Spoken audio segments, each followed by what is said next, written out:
এক নিরীহ পরিবারে হঠাৎ অপ্রত্যাশিতভাবে দুজন লোকের আগমন হয়। এদের মধ্যে এমন একজন ছিল যার জন্য পুরো অঞ্চলে একটা সাম্প্রদায়িক দাঙ্গা শুরু হতে যাচ্ছিল। হঠাৎ তার উপস্থিতিতে সেই পরিবারে একের পর এক অ্যাটাক আসতে থাকে। শেষ পর্যন্ত দাঙ্গা আটকানোর জন্য তাদেরকে কতটা অমানসিক নির্মমতার মধ্যে দিয়ে যেতে হয় তা জানতে হলে দেখতে হবে পুরো ভিডিও।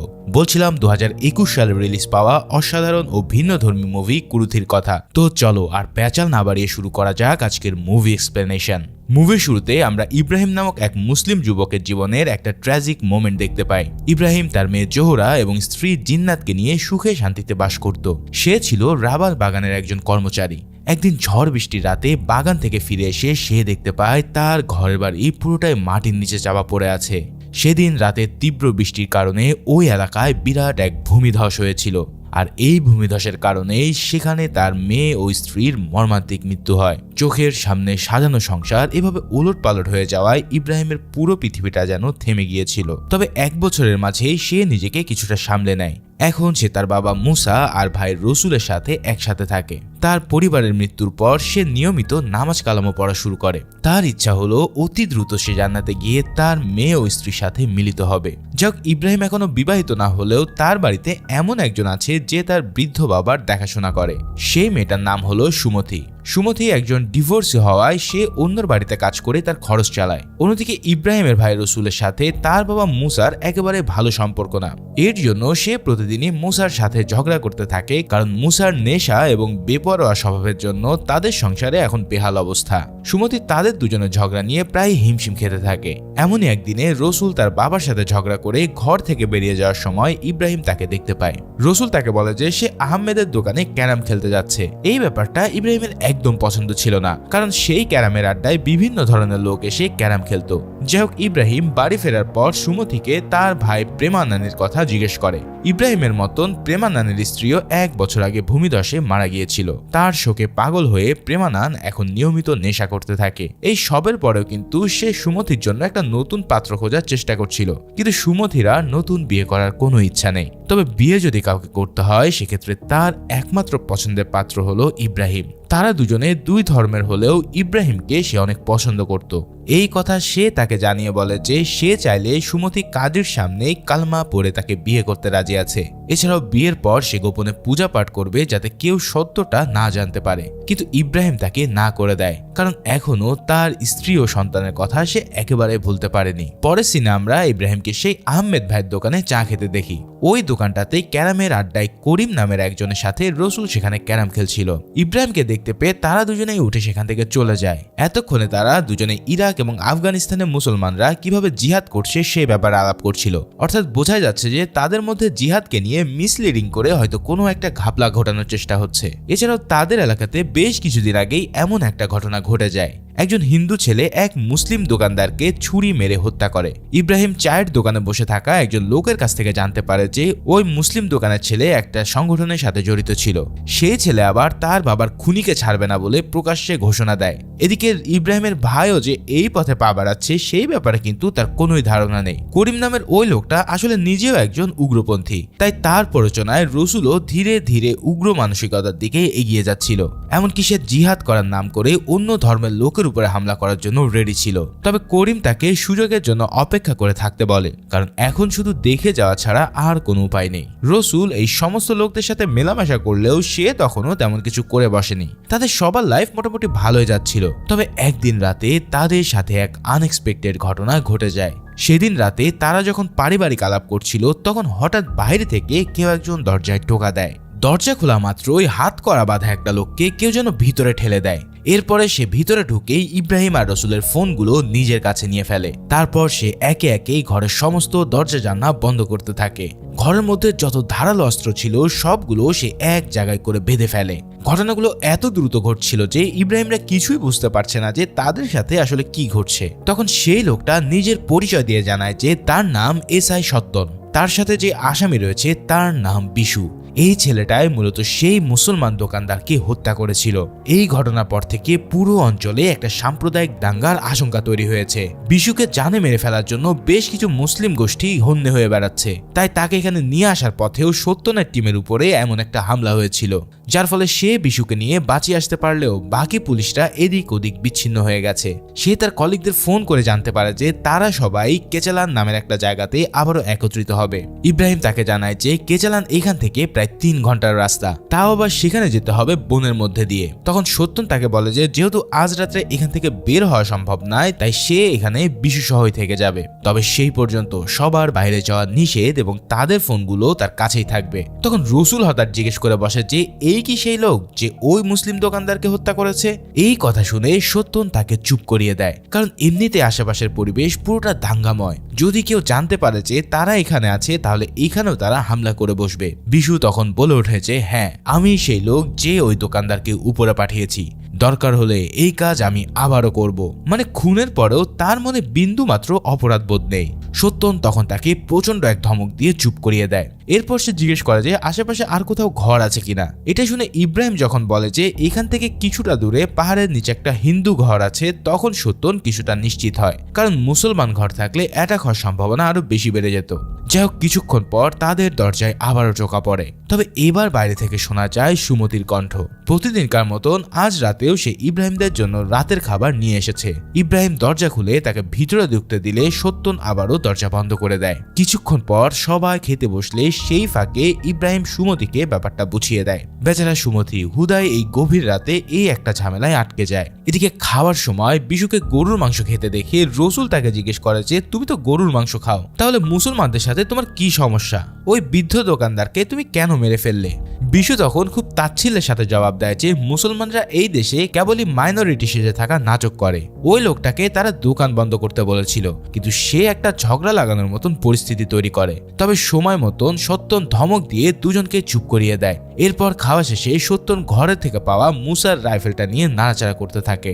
এই রাইফেলটা দিয়ে সে কি করতো এটাও মুসাকে সে জিজ্ঞেস করে। তখন মুসা কোনো দ্বিধা না করেই জবাব দেয় যে সে একসময় চন্দন কাঠের স্মাগলার ছিল, আর এর জন্যই সে এই রাইফেল দিয়ে অনেক লোককে উপরে পাঠিয়েছে। মানে এর যেন পুষ্পারই কোনো জুনিয়র ভার্সন। যাই হোক, মুসার এই কথা শুনে ইব্রাহিম তাকে চুপ করানোর চেষ্টা করে, কিন্তু সে বলে যে এখন আর আমার সাথে এসআই সাহেব কি বা করবে?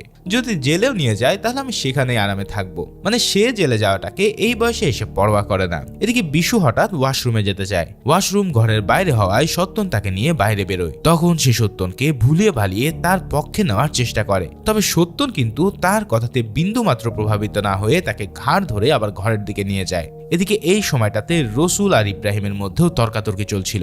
রসুল এই উগ্রবাদী হিন্দুকে আর এক মুহূর্তের জন্য নিজের ঘরে রাখতে চায় না। এমনিতেও তার মধ্যেও এক উগ্রবাদিতা চলছিল, যার কারণে বিশুকে দেখে এখন তার মাথায় পুরোই খুন চেপে বসেছে। তবে তাদের ঝগড়ার মাঝে মুসা সাফ জানিয়ে দেয় যে সত্যন আর বিশু আজ রাতে এই ঘরেই থাকবে। এর কিছুক্ষণ পর তারা সবাই যখন ধীরে ধীরে ঘুমে টলছিল, ঠিক তখনই আবারও কেউ একজন দরজায় টোকা দেয়। এবার যে দরজায় টোকা দেয় সে আর কেউই নয়, বরং রসুলের ব্রেন ওয়াশ করা সেই সহচর করিম। করিমের আওয়াজ পেয়ে সত্যন আর সুমতি দ্রুত ঘরের ভিতরে চলে যায়। এরপর ইব্রাহিম দরজা খুলে দিলে করিম ভিতরে ঢুকে বলে যে কি তোমাদের সবার ফোন বন্ধ কেন? আমার ভীষণ চিন্তা হচ্ছিল, তাই তোমাদেরকে দেখতে চলে এসেছি। তবে পানি দেওয়ার পরেই হঠাৎ ইব্রাহিমের চোখ যায় করিমের বাইকের দিকে। সেটা দেখে সে বলে ওঠে যে এই করিম, তোর কাছে তো কোনো বাইক ছিল না, তাহলে কি তোর সাথে কেউ আছে? এই সব বলার পরেই সেই ঘরে এসে ঢোকে আর এক ব্যক্তি, যার নাম লাইক। এই লাইকের উপস্থিতি দেখে সবাই কেমন যেন ভয়ে জমে যায়, কারণ লাইক হচ্ছে এই কমিউনিটির একজন উগ্রবাদী লোক, যাকে পুরো অঞ্চলে সবাই চেনে। সে তাদেরকে বলে যে বেঙ্গালুরু থেকে ফিরে আসার সময় এই গ্রাম ক্রস করতে গিয়ে তারা সেখানে আটকে গেছে, তাই আজকের রাতটা সে এখানেই কাটাতে চায়। তবে ইব্রাহিম তখন বলে যে তার ঘরের ছাদে ছিদ্র রয়েছে, তাই বৃষ্টির জন্য এখানে থাকা যাবে না। কিন্তু তবুও লাইক যেন তার পিছনে আঠার মতো লেগে থাকতে চায়। এবার সে তাদের কাছে খাবার জন্য কিছু চাইলে ইব্রাহিম ইতস্তবোধ করতে থাকে। ঠিক তখনই সুমতি ভাতের থালা নিয়ে বেরিয়ে এসে বলে যে আসলে ছাদের ফুটোটা তার নিজের ঘরে, তাই সে আজ রাতে এখানে থাকার জন্য চলে এসেছে। এই কথা বলে সে ভিতরে চলে গেলে লাইক তখন বলে সুমতির কথাটা বিশ্বাস হচ্ছে না, নিশ্চয়ই এর মধ্যে কোনো ঘাপলা আছে। আসলে তার উদ্দেশ্য ছিল যে এই ঘরে সবার পিছনে আঠার মতো লেগে থেকে বিশুর খোঁজ বের করা, কারণ সে হয়তো কোনোভাবে খবরটা পেয়ে গেছে। সে সবাইকে তার প্যারিসে থাকাকালীন সময়ের কথা বলে। সেখানকার এক লোককে মেরে সে চোয়াল ফাটিয়ে দিয়েছিল, কারণ সেই ব্যক্তি হযরত মুহাম্মদ সাল্লাল্লাহু আলাইহি সাল্লামের নামে একটা ব্যঙ্গচিত্র এঁকেছিল। কয়েক মাস জেলে থাকার পর এক মহিলা এসে তাকে জানায় যে সে আর এই দেশে থাকতে পারবে না। সুমতিকে দেখে তার সেই মহিলার কথাই মনে পড়ছে। এবার মুসা তার কথা শুনে রেগে গিয়ে তখনই তাকে ঘর থেকে বেরিয়ে যেতে বলে, কিন্তু লাইক তখন বলে ওঠে যে তার বাবাও ঠিক মুসার মতোই বৃদ্ধ ছিল, তিনি তার জীবনে একটা পিঁপড়াও হত্যা করেনি, অথচ এই বিশু তাকে নির্মমভাবে হত্যা করেছে। অর্থাৎ ঠিক এই পয়েন্টে এসে আমরা জানতে পারি যে লাইকি আসলে সে মুসলিম দোকানের ছেলে। মানে বিশু একেবারে জেনে শুনে জমের দুয়ারে পা দিয়েছে। লাইকের মুখ থেকে এই কথাগুলো বের হওয়ার পরে সত্যন আর অপেক্ষা না করে ঘর থেকে বেরিয়ে আসে। এরপর সে লাইকের সামনে চেয়ার টেনে তাকে বলে যে তোমরা তো এই ছেলের চেয়ে অধম, তোমরা আইন নিজের হাতে তুলে নিয়ে তাকে বিনা বিচারে হত্যা করবে। লাইক তবুও সত্যনকে তাদের হাতে বিশুকে তুলে দিতে বলে কথা দেয় যে বিশুকে নিয়ে যে সত্যন এখানে এসেছে তা কেউই জানবে না। কিছুদিনের মধ্যেই খবরটা ধামাচাপা পড়ে যাবে। সবাই ভেবে নেবে যে বিশু পুলিশের হাত থেকে পালিয়ে গিয়ে লুকিয়ে আছে, কিন্তু সত্যন এই কথায় একদম রাজি না হয়ে উল্টো তাকে জেলে পাঠানোর হুমকি দিয়ে দেয়। ঠিক তখনই সেই ঘরে এসে ঢোকে লাইকের আরেক সহযোগী উমর। গাট্টা গুট্টার ক্রিমিনাল চেহারার এই লোকটাকে দেখে সবাই বেশ ভয় পেয়ে যায়। এবার সত্যন টেবিলের নিচে ধীরে ধীরে লাইকের দিকে পিস্তল তাক করতে যায়, কিন্তু লাইক যে আগে থেকেই তার হাতে একটা ছোট্ট ছুরি নিয়ে রেডি ছিল সেটা সে খেয়ালই করেনি। চোখের পলকে লাইক টেবিলকে উল্টে দিয়ে সত্যনের গলায় ছুরিটা চেপে ধরে। এরপর সে সবার সামনে সোজাসুজি তার গলা কেচে দেয়। এই নৃশংস অবস্থা দেখে ইব্রাহিম সহ তার পুরো পরিবার রীতিমতো ভয়ে জমে যায়। সত্যনকে ফেলে দিয়ে লাইক এবার বিশুকে ধরার জন্য অন্য রুমে যায়, কিন্তু তখন তার সামনে সুমতি এসে রাইফেল তাক করে বসে। পরক্ষণেই শেষ চেষ্টা হিসেবে সত্যন লাইকের দিকে একটা গুলি চালায়, তবে সেটা লক্ষ্যভ্রষ্ট হয়। তখন বাইরে থেকে করিম এসে লাথি দিয়ে পিস্তল তাকে ছিটকে ফেলে। এরপর লাইক আবারও বিশুকে ধরতে গেলে এবার ইব্রাহিম সত্যনের পিস্তলটা কুড়িয়ে নিয়ে তাদের দিকে তাক করে সেই মুহূর্তে তার ঘর থেকে বেরিয়ে যেতে বলে। এবার লাইক আর তার সাঙ্গপাঙ্গরা সেখান থেকে সরে পড়তে বাধ্য হয়। এরপর ইব্রাহিম ঘরের দরজা বন্ধ করে সত্যনের কাছে যায়। সে ততক্ষণে প্রায় মৃত্যুর কাছাকাছি পৌঁছে গেছে। মারা যাওয়ার আগে সে ইব্রাহিমকে কোরআনের উপর হাত রেখে শপথ করায় যে ইব্রাহিম যেন কোনোভাবে পুলিশ ছাড়া আর কারোর হাতে বিশুকে তুলে না দেয়, কারণ আগুন একবার জ্বলে গেলে সাম্প্রদায়িক দাঙ্গা চারিদিকে দাবানলের মতো ছড়িয়ে পড়বে। ইব্রাহিমও তার কথা মতন কোরআনের উপরে হাত রেখে শপথ নেয়, আর এরই কিছুক্ষণের মধ্যে সত্যন সেখানে মারা যায়। সত্যনের মৃত্যুর পর ইব্রাহিম বিশুর হাত কড়া খুলে দিতে যায়, কারণ এমনিতেও এখন আর তার হাতে পালাবার অপশন নেই, কেননা বাইরে তার জন্য ক্ষুধার্ত বাঘের মতো অপেক্ষা করছিল লাইক এবং তার দলবল। কিন্তু ইব্রাহিম বিশুর হাত খুলে দিতে যাওয়া মাত্রই বাইরে থেকে লাইক এসে প্রচন্ড জোরে দেওয়ালের উপরে কুড়াল চালাতে থাকে। ভয়ের চোটে ইব্রাহিম আর কিছু চিন্তা না করে সেদিকে গুলি চালিয়ে দেয়। যদিও এই গুলিটাও লক্ষ্যভ্রষ্ট হয়, তবে তখনকার মতন লাইকও কেমন যেন থেমে যায়। এরপর করিম আর লাইক মিলে অনেক বুঝিয়ে সুঝিয়ে তাদেরকে রাজি করার চেষ্টা করে। এমনকি লাইক হাদিসের বাণী শুনিয়েও ফুসলানোর জন্য চেষ্টা করলে ইব্রাহিম তার কথায় অনড় থাকে। তখন লাইক হুমকি দেয় যে বিশুকে হাত করার জন্য প্রয়োজনে সে ইব্রাহিমের পুরো পরিবারকেও শেষ করে দেবে। এই হুমকি পাওয়ার পর ইব্রাহিম নিজেকেই প্রশ্ন করে যে সে কেন একটা খুনির জন্য পুরো পরিবারের জীবন বাজি রাখছে।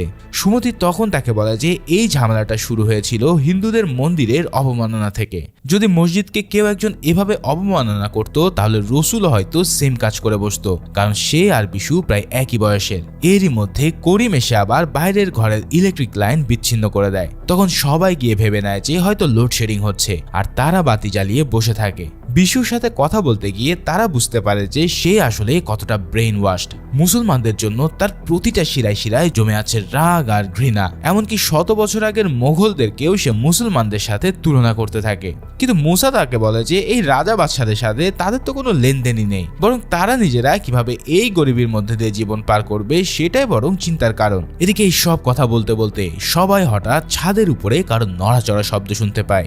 লাইকের অ্যাসিস্ট্যান্ট উমর ছাদ থেকে ইট সরিয়ে ঘরের ভিতরে ঢোকার চেষ্টা করতে করতে শেষমেশ ভিতরের একটা ঘরে ঢুকে পড়ে। এদিকে ইব্রাহিম ব্যাপারটা টের পাওয়া মাত্রই তার ঘর থেকে 2টো তেলের বোতল এবং ম্যাচেস নিয়ে ছাদে চলে যায়। উমর অন্য রুমে ঢুকতে সক্ষম হলেও সে রুমে রুমের দরজা ভেঙে বিশু যে রুমে আছে সেখানে ঢোকার চেষ্টা করে। তখন সুমতি তার হাতের পিস্তল নিয়ে গুলি চালিয়ে দেওয়ার হুমকি দিলে সে যেদিক দিয়ে নেমেছিল ঠিক সেদিক দিয়েই আবারও উপর উঠতে যায়। কিন্তু এবার সেখানে তার জম হয়ে বসেছিল ইব্রাহিম। তার হাতে থাকা তেলের বোতল দিয়ে সে তাকে মেরে নিচে ফেলে দেয়। দারুণ এক টেকনিকের সাহায্যে সে ছোটখাটো একটা বিস্ফোরণ ঘটাতেও সক্ষম হয়, যাতে উমরের মুখ পুরোপুরি জ্বলে যায়। কিন্তু ছাদের উপরে যে কোন সময় লাইকও চড়ে বসেছিল সেটা ইব্রাহিম খেয়াল করেনি। এবার লাইক এসে তাকে অ্যাটাক করলে সে তার প্রতিরোধ করার চেষ্টা করে, কিন্তু লাইক তার হাতে ছুরি বসিয়ে দিয়ে ভয়ানকভাবে কেটে দেয়। ইব্রাহিমের পুরো হাত রক্তাক্ত হয়ে গিয়ে সে আর্তনাদ করতে থাকে। এই কাণ্ড দেখে নিচ থেকে সুমতি ছাদের ফাঁকা জায়গার দিকে লক্ষ্য করে গুলি চালায়। গুলির কারণে লাইক তার ব্যালেন্স হারিয়ে ঘরের ছাদের বেশ কিছুটা ইট ফেলে দিয়ে ফাঁকা জায়গায় ঝুলতে থাকে, আর ইব্রাহিমও ছাদ থেকে লাফিয়ে নিচে পড়ে যায়। সুমতির হাতে কিন্তু তখনও পিস্তল ধরা ছিল। বিশু সহ বাকি সবাই তাকে বারবার গুলি চালাতে বললেও সে ট্রিগার টানতে পারছিল না। এই সুযোগে ইব্রাহিম আবারও ঘরে ঢুকে ভিতর থেকে দরজা বন্ধ করে দেয়। তার পুরো হাতটা ছিল ভয়ানক রকম ক্ষতবিক্ষত। সুমতি গুলি চালাতে না পারায় সেই সুযোগে লাইক ফাঁকা জায়গা দিয়ে ছাদের উপর উঠে সেখান থেকে সরে যায়। এবার ইব্রাহিমের বাবা মুসা আবারও বিশুর সাথে কথা বলতে থাকে, আর এই সময়টাতে লাইক আর করিম তাদের জন্য আগুনের মশাল তৈরি করছিল। এবার তারা সেই মশালটা ঘরের ভিতরে ফেলে দিয়ে হুমকি দেয় যে যদি ইব্রাহিম বিশুকে তাদের হাতে তুলে না দেয় তাহলে তারা পুরো পরিবারকে জীবন্ত পুড়িয়ে মারবে। ওদিকে সুমতির ভাই প্রেমানন্দ তার খোঁজ করতে করতে ইব্রাহিমের বাড়ির দিকে এসে দেখতে পায় যে পুরো বাড়িটাই অন্ধকারে ঢাকা। হঠাৎ করিমের সাথে তার দেখা হলে করিম তাকে বলে যে সে এই বাড়ির ইলেকট্রিক লাইন রিপেয়ার করতে এসেছে। করিমের সাথে লাইককে দেখে প্রেমেন তার পরিচয় জিজ্ঞেস করলে সে জানায় যে লাইক তার বন্ধু, কিন্তু তার চোখে মুখে রক্ত দেখে প্রেমেন বুঝতে পারে যে কিছু একটা ঘাপলা নিশ্চয়ই তো আছে। তার উপর সে চলে যেতে চাইলেও লাইক ক্রমশ তার দিকে এগিয়ে আসছিল। অগত্যা সে তাদের দিকে নিজের সবজিগুলো ছুঁড়ে মেরে দিয়ে জঙ্গলের আড়ালে লুকিয়ে একটা গাছে উঠে পড়ে। সেই গাছে আবার একটা ভীমরুলের বাসা ছিল। প্রেমেন মক্ষম সুযোগ পেয়ে ভীমরুলের বাসাটাকে লাথি মেরে ফেলে দেয়। সাথে সাথে ভীমরুলের দল লাইক আর করিমের অবস্থা একবারে 12টা বাজিয়ে ফেলে। তারা দুজনে সেখান থেকে সরে পড়তে বাধ্য হলে সেই সুযোগে প্রেমেন ইব্রাহিমের ঘরে চলে যায়। প্রথমে সে ঘরে ঢোকার পর পরিস্থিতি কিছুই বুঝতে পারছিল না, কিন্তু ইব্রাহিম তাকে কিছু বলার আগেই হঠাৎ তার পা থেকে রক্ত গড়িয়ে পড়তে দেখা যায়। তখন তারা বুঝতে পারে যে এই আঘাত আসলে সাপের কামড়। তৎক্ষণাৎ ইব্রাহিম তাকে প্রাথমিক চিকিৎসা দেওয়া শুরু করলেও ক্ষতস্থান নীল হয়ে যাওয়া থেকে বোঝা যাচ্ছিল যে দ্রুত হসপিটালে না নিলে প্রেমেনের জীবন সংশয়ে পড়তে পারে। তাই সুমতিও ইব্রাহিমকে জোরাজুরি করতে থাকে তাকে হসপিটালে নিয়ে যাওয়ার জন্য, কিন্তু সবচেয়ে কাছের হসপিটালটাও এখান থেকে প্রায় 3 ঘন্টার দূরে। লাইক আর করিম ফিরে আসার আগে সেখানে যেতে হলে অবশ্যই তাদের বাইক বা গাড়ি দরকার। ঠিক তখনই বিশু তার পকেট থেকে একটা চাবি বের করে বলে যে এই চাবিটা লাইকের বাইকের। লাইক যখন ছাদ থেকে ঝুলছিল তখন সেটা তার পকেট থেকে পড়ে গেছে। এবার ইব্রাহিম রসুলকে সেই বাইকটা করে প্রেমেনকে নিয়ে যেতে বলে। সে নিজেও বিশুকে নিয়ে পুলিশ স্টেশনের দিকে রওনা দিতে চায়, কিন্তু রসুল তাতে কোনোভাবেই রাজি হয় না। এই সব কথা শুনে সুমতি বলে যে সে বরং প্রেমেন আর বিশুকে নিয়ে চলে যাক, কিন্তু রসুল তাতেও বাদ সাধলে তার সাথে এবার সুমিতির তর্ক লেগে যায়। সে বলতে থাকে যে বিশু পালাবে কি না পালাবে সেটা তুমি ডিসাইড করার কে। সে তো একটা ভুল করেছিল, কারণ তারা আমাদের মন্দিরকে অবমাননা করেছে। তোমাদের মসজিদকে নিয়ে কেউ কথা বললে তোমরা নিশ্চয়ই চুপ থাকবে না। এই কথা শোনার পর ইব্রাহিম অবাক হয়ে তাকে জিজ্ঞেস করে যে তুমি এসব কিভাবে জানো। তখন সুমতি জবাব দেয় যে সে এতদিন নিজেই বিশুকে লুকিয়ে রেখে তাকে খাবার দিত। মানে এখানে ঘরের মানুষদের মধ্যে এবার দাঙ্গা লেগে যাওয়ার মতো অবস্থা। তার উপর কোথা থেকে যেন করিম এসে একটা লাঠি দিয়ে ইব্রাহিমকে পেটাতে শুরু করে। এই অবস্থায় সুমতি সরাসরি করিমের পেটে গুলি চালিয়ে দেয়। তারপর সে ইব্রাহিমকেও পিস্তল দেখিয়ে বিশু আর প্রেমেনকে নিয়ে বাইকে করে বেরিয়ে যায়। তাদেরকে পালিয়ে যেতে দেখে লাইক অনেকক্ষণ ধরে তাড়া করেও তাদেরকে ধরতে পারে না। এবার সে প্রচন্ড রেগে মেগে ইব্রাহিমের ঘরে এসে তাকে ভীষণ মারধর করে। তখন করিম জানায় যে তার উপরে আসলে গুলিটা সুমতি চালিয়েছে। তখন লাইক তাকে বলে সুযোগ মতন সবাই যে নিজের সাইডটা বেছে নেয় তার প্রমাণ তো তুমি পেয়ে গেছো। এবার তারা কোথায় গেছে সেটা যদি তুমি আমাকে না বলো তাহলে খোদা তোমাকে ভীষণ শাস্তি দেবে। ইব্রাহিম তার কথার জবাব দেওয়ার আগে রসুল জানিয়ে দেয় যে সুমতিরা হসপিটালের দিকে গেছে। এরপর ইব্রাহিম নিজেই তাকে জানায় যে সুমতি যেই পথে গেছে সেই পথে গেলে তাদেরকে আর ধরা যাবে না। তাদেরকে ধরতে হলে জঙ্গলের ভিতর দিয়ে একটা শর্টকাট রাস্তা আছে যেটা কেবল সেই চেনে। তখন লাইক তাদেরকে জিজ্ঞেস করে যে তাদের মধ্যে কেউ কি জিপ চালাতে পারে কিনা, কারণ সত্যনের জিপটা সে হাতে করে রেখেছিল। সবাইকে অবাক করে দিয়ে মুসা এই কাজের জন্য রাজি হয়ে যায়। জঙ্গলের ভিতরের রাস্তাটা তার চেয়ে ভালো আর কেউই চেনে না। এরপর মুসা তার ড্রেস আপ সেরে নিয়ে লাইক সহ সবাইকে নিয়ে ক্যাঞ্চালের উদ্দেশ্যে জিপে রওনা দেয়। পথে অনেক বাধা বিপত্তি এড়িয়ে তারা একটা পাহাড়ের কাছে এসে থামে। ইব্রাহিম লাইককে জানায় যে সেই পাহাড়ের উপরে দাঁড়িয়ে যদি দূর থেকে লাইট দেখা যায় তাহলে বোঝা যাবে যে বিশুরা তাদের পিছনে না সামনে আছে, আর তাদেরকে এই রাস্তা দিয়ে এসে তাদের সামনে থামতে হবে। লাইক রসুলকে নিয়ে সেই পাহাড়ের উপরে উঠে দূর থেকে আসা বাইকের হেডলাইটের আলো দেখতে পেয়ে সে দ্রুত গাড়ি নিয়ে ফিরে আসে। কিছুক্ষণ পর বিশু, প্রেমেনা, সুমথি বাইকে করে এসে রাস্তার মাঝে জিপ দাঁড়িয়ে থাকতে দেখে ঘাবড়ে যায়। বিশু কিন্তু ঠিকই বুঝতে পারে যে তাদের পথে কারা রয়েছে, তাই সে প্রেমেনা সুমতিকে ঠেলে ফেলে দিয়ে একাই মরবে বলে এগিয়ে যায়। বিশুকে পালিয়ে যেতে দেখে লাইকও মুসাকে সেদিকে জিপ চালাতে বলে। বেশ কিছুক্ষণ চেস করার পর বিশু তার বাইকের কন্ট্রোল হারিয়ে মাটিতে পড়ে যায়। তখন লাইক মুসাকে তার উপরে জিপটা চালিয়ে দিতে বলে, তবে মুসা তার কথা না শুনে বাইকটাকে পাশ কাটিয়ে চলে যায়। এরপর সে ইব্রাহিমকে জিনটাকে ফেলে দাও বলে লাভ দেওয়ার জন্য সিগন্যাল দেয়। মূলত চন্দন কাঠ চুরি করার সময় ধরা পড়ার ভয় থাকলে কাঠ ফেলে দেওয়ার জন্য স্মাগলাররা এই কোড ওয়ার্ডটা ইউজ করত। ইব্রাহিম তার ইশারা বোঝা মাত্রই রসুলকে গাড়ি থেকে ঠেলে ফেলে দেয়, কিন্তু লাইক ইব্রাহিমের গলা চেপে ধরে তাকে নিয়ে গাড়ি থেকে লাফিয়ে পড়ে, কারণ মুসা জিপটা এলোপাথারি চালাচ্ছিল। শেষ পর্যন্ত একটা গাছে গিয়ে জিপ ধাক্কা খেয়ে উমর আর করিম সেখানেই মারা যায়, আর মুসাও বেশ খারাপভাবে আহত হয়। ইব্রাহিম তাকে দেখতে গেলে বিশুও সেখানে এসে পড়ে। এবার সে বিশুর দুহাত রশি দিয়ে বেঁধে ফেলে, কিন্তু আবারও সে মুসাকে গাড়ি থেকে বের করতে গেলে এই ফাঁকে বিশুর হাত বাঁধা অবস্থায় ছুট দেয়। ইব্রাহিমও তার পিছু নিলে কিছু দূর দৌড়ানোর পর তারা দুজনেই রাস্তায় থেমে যায়, কারণ রাস্তার মাঝখানে দাঁড়িয়েছিল সুমথি, যার গলায় রসুল একটা স্ক্রু ড্রাইভার তাক করে রেখেছিল। কারণ এত কিছু হওয়ার পর সে নিজেও তার উগ্র চেতনাকে আর দমিয়ে রাখতে পারছে না। তার পিছন থেকে লাইক বেরিয়ে এসে এবার সুমতির গলা ছুরি চেপে ধরে। সে ইব্রাহিমকে বলে যে আজকে তুমি যেসব পাপ করেছো তার একমাত্র প্রায়শ্চিত্ত হলো এই ছেলেটাকে তুমি নিজ হাতে হত্যা করবে। এই কথা শুনে যেন ইব্রাহিমের বুক থরথর করে কেঁপে ওঠে, কিন্তু লাইকও কাজটা না করলে তার সামনে সুমতির গলা কেটে দেওয়ার হুমকি দেয়, যার ফলে ইব্রাহিম বাধ্য হয়ে বিশুর গলায় ছুরি ধরলেও সে ইতস্ত করতে থাকে। অন্যদিকে লাইকও সুমতির গলা প্রায় কেটেই দিতে যাচ্ছিল।